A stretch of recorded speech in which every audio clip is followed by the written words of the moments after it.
Hey guys, I wanted to share something with you that God had revealed to me this morning, and that is really cool. And I just I feel it's not something that I need to keep to myself.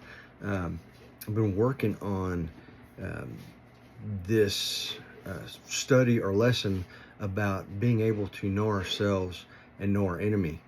In the book, The Art of War, uh, by Sun Tzu, um, he tells us that if we know our enemy and we know ourselves, we need not fear the result of 1,000 battles. If we know ourselves, but we don't know the enemy, then we're going to lose every other battle. And if we don't know ourselves and we don't know the enemy, then we're going to lose every battle. So it is so important to know our enemy when we're fighting the spiritual battles. So God tells us right off the bat in Genesis 3, Satan reveals his big three temptations, which are the lust of the flesh, lust of the eyes, and the boastful pride of life. So if we know Satan and we know ourselves, we can start winning every spiritual battle, right? Well, Satan not only has those big three temptations, but there's also a deception that Satan uses that we must be aware of if we're going to start winning these spiritual battles. And he uses it against Eve in the garden. He says, did God really tell you that you can't eat from every tree in the garden? And then in Job, Satan tempts one of Job's friends, or not tempts him, but he puts this little thought in his ear.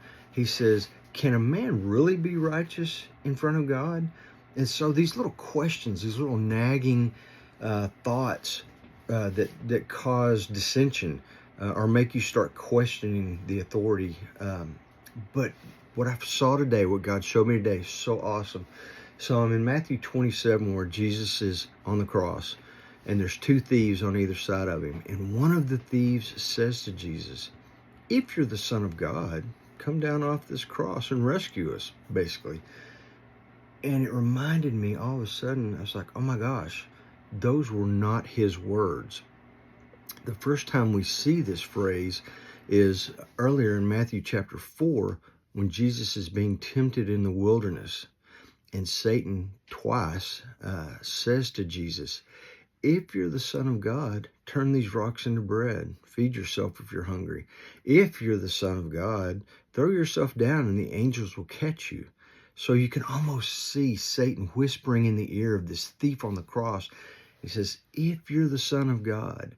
So not only do we have to worry about Satan's big three temptations, be careful of the deception. If all of a sudden this thought comes into your mind where you're questioning someone or you're questioning God's authority, take that thought captive to the obedience of Christ and ask yourself, did this question really come from me? Or am I allowing Satan to whisper in my ear and plant a deceptive seed that he wants to see grow? Anyway, love you. Be safe.